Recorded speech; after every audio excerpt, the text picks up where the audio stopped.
Hey, fellow problem solvers, Colfax Math here. The way you learn how to juggle is practice. The way you learn how to do math is practice as well. So you have to have paper and pencil out in front of you. You get my book on Amazon and work through this workbook, but have paper and pencil out in front of you right now. I'm going to go over and demystify an overview of algebra. Algebra is a big topic, and we're just going to take a quick look so you can be as successful as possible on any standardized test. It's going to take a lot of work and a lot of practice problems. I have 10 multiple choice practice problems at the end of this. If we don't get to all of them today, we could finish up in class tomorrow at 3 p.m. where Colfax Math will be live, and I can answer any of your questions and work through some of these problems. All right, so we're going to go ahead and jump into algebra, see if we can kind of demystify it and get you started getting your head around some of the big ideas in algebra. What algebra really allows you to do is, rather than looking at computation and just looking at numbers, it now allows you to look at relationships.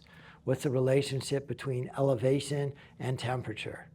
Right? It's not going to be a constant number, it's going to be a relationship. And it really allows you to solve for unknowns. So algebra was this incredible tool that really led to the advancement of so many scientific breakthroughs and technical breakthroughs. Some words you need to know is the difference between a constant and a variable.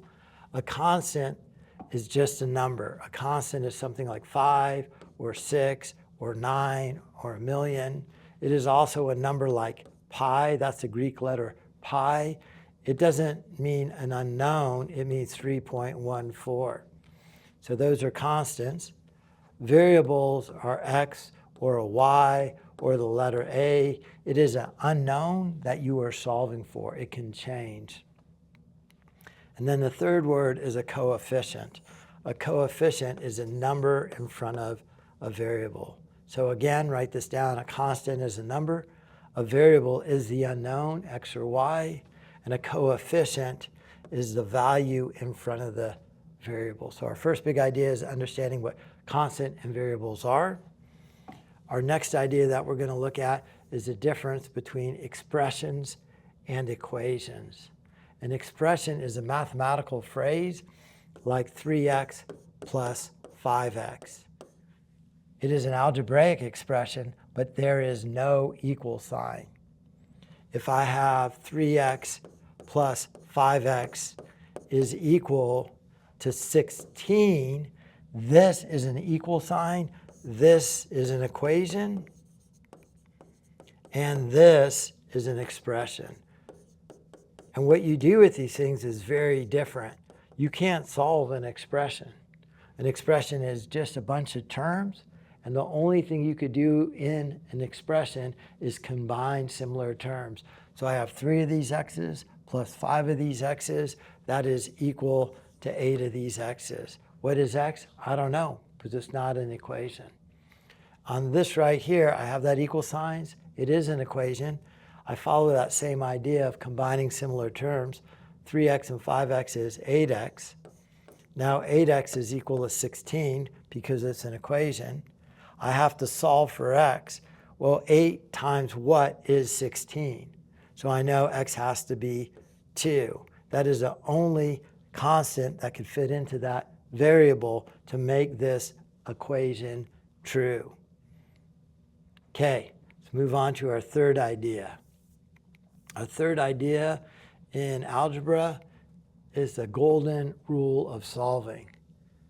The golden rule is you need to isolate the variable, get that x by itself. And to do this, you have to keep this equation in balance. So this thing right here, this equal signs, giving us an equation, think of it as a balance. So if I have x plus 5 is equal to 10, I could do whatever I want to either side of the equation as long as I do it equally and that balance stays balanced. So I want to get x by itself. I want to isolate the variable x. Well, if I want this by itself, if I'm adding 5 to get rid of it, I subtract 5. Do whatever I want to the left side as long as I do it to the right side. Plus 5 minus 5 just gives me x by itself. 10 minus 5 is equal to 5. Whatever I do to the left side, I do to the right side, keeps that thing balanced.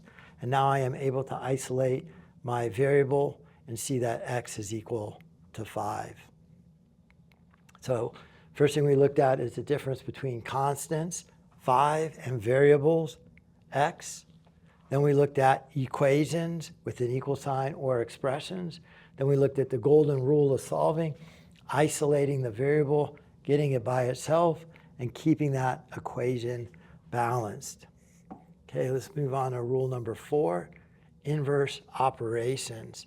So let's say I have 5x plus 10 is equal to 7x minus 3. Okay, remember I can do whatever I want here as long as I do it equally to both sides. I need to combine my similar terms and then isolate my variable x. So I think what I'm going to do first is I am subtracting 3 here. So I'm going to do the opposite of subtraction to get rid of that negative 3. I'm going to add 3 here. I'm doing the inverse operation. If the operation is subtraction, the inverse is positive, adding. Well, I can't do that unless I do it to both sides. So I'm going to add 3 to this side as well. Now I have 5x plus 13, 10 plus 3, is equal to 7x minus 3 plus 3. That cancels out. Subtract 5x from both sides. That's going to leave 13 over here.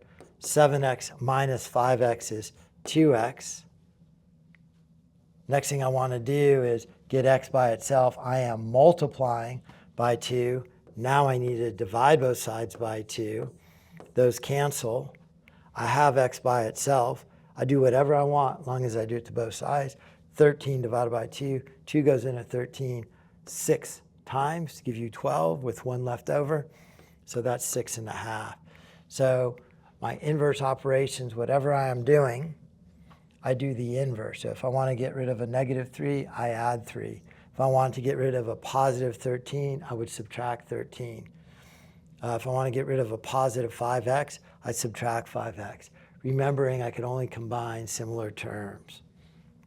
Okay, let's move on to similar terms. Let's do, let's do a little more on similar terms. So with similar terms, I can only add apples to apples, oranges to oranges, numbers to numbers. 5x plus 7x is 12x. 5x plus y is 5x plus y. I can't add them together. So 3x plus 2x is equal to 5x. 3x plus 2y is 3x plus 2y. 4x plus 7, those are dissimilar terms. They cannot be combined, so it just stays like that. Okay, then our next big idea here is order of operations.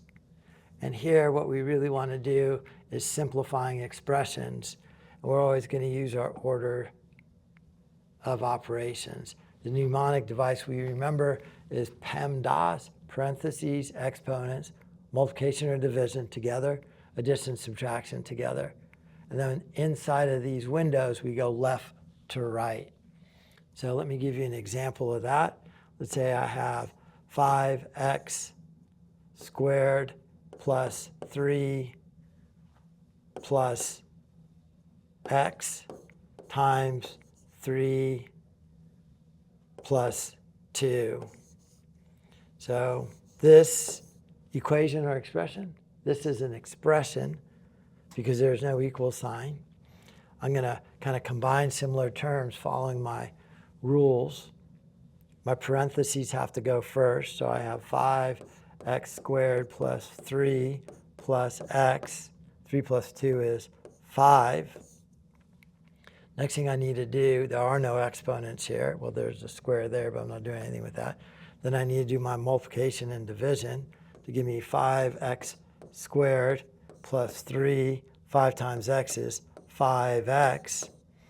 Addition and subtraction, they are all dissimilar terms. Nothing could be combined. So if this were the problem and it said simplify the expression, that would be your answer. Okay, so I think that's kind of it. Let's see if we can figure out this problem right here. Pause the video, give it a try. Unpause the video, watch how I do it. So I have 2x plus 4. My goal before I even start is to get this x by itself. I'm doing the reverse operation of PEMDAS, so I want to do my addition subtractions first, then to my multiplication divisions. So first thing I'm going to do here is subtract 4 from both sides, giving me 2x is equal to 6. Do whatever I want, as long as I do it to both sides of the equation. Now that I have this, reverse operation of this is division. I divide both sides by 2. These cancel, gives me x by itself, which is my goal. X is equal to 3, and I'm done. I've isolated my variable x. It's equal to 3. Lastly, let's take this and check it, plug it in there. 2 times 3 is 6. 6 plus 4 is 10. So correct answer is 10 right there. Okay, so those are our 6 ideas in algebra. Let's go ahead and do some of these problems. I won't do all of them. I'll save some of them for tomorrow, and I'll go a little bit slower in class tomorrow and break down those 6 ideas again. So pause the video, give this one a try, unpause, watch how I do it. Okay, first thing I'm going to do is distribute this 3 through that quantity. That is going to give me 3 times x minus 3 times 4 plus that 2 is equal to 14. 3x minus 12 plus 2 is equal to 14. I'm going to combine similar terms here. 3x minus 12 plus 2 is minus 10 is equal to 14. Isolating my variable x, I'm going to add 10 to both sides. That's going to give me 3x by itself is equal to 24. Now to get x by itself, I am multiplying, therefore I have to divide. Divide both sides by 3. These 3's cancel, gives me x by itself. 24 divided by 3 is 8. See if I did that right. 8 minus 4 is 4. 4 times 3 is 12. 12 plus 2 is 14. I did do it. Correct answer is C right there. Okay, let's move on, do a couple more here. Problem number 2. This is tricky here. We didn't really talk about this in the course, but I have this whole quantity times this whole quantity. To solve this, I have to use the FOIL method. FOIL stands for multiply the first terms, then multiply the outer terms, then multiply the inner terms, then multiply the last terms. So the first terms, x times x is x squared. The outer term is negative 5 times x. The inner term is 3 times x. And the last term, negative 5 times 3, negative 15. Combine similar terms, x squared, negative 5x plus 3x is negative 2x, negative 15. These are all dissimilar terms. They can't be combined. I'm as simplified as I could get. Correct answer is right here, answer D. Okay, problem number 3 is a pretty hard one here. Pause the video, give it a try. All right, let's take a look at problem number 3, and then we'll call it quits here, and we'll finish up in class tomorrow. Pretty complex one. Pause the video, give it a try. I'm going to multiply both sides of this equation by 2. That's going to give me, these 2 will cancel. That's going to give me 2x plus 10, right, is equal to, so working too well, this thing's multiplied by 2 as well. Distribute that 2 through the quantity, you get 6x. 2 times -5, -10. We'll get all my x's together, all my numbers together. I think I'm going to do that by subtracting 2x from both sides. So I have 6x minus 2x right here to give me 4x. That and that will cancel. So I have 10 is equal to 4x minus 10. Next, I'm going to add 10 to both sides. That's going to give me 4x is equal to 20. Solving for x, I'm going to divide both sides by 4. These cancel. Do whatever I want. As long as I do it to both sides, 20 divided by 4 is equal to 5. Correct answer, answer C right there. All right, well, thanks for watching. Join me tomorrow in class. We'll do the rest of this test.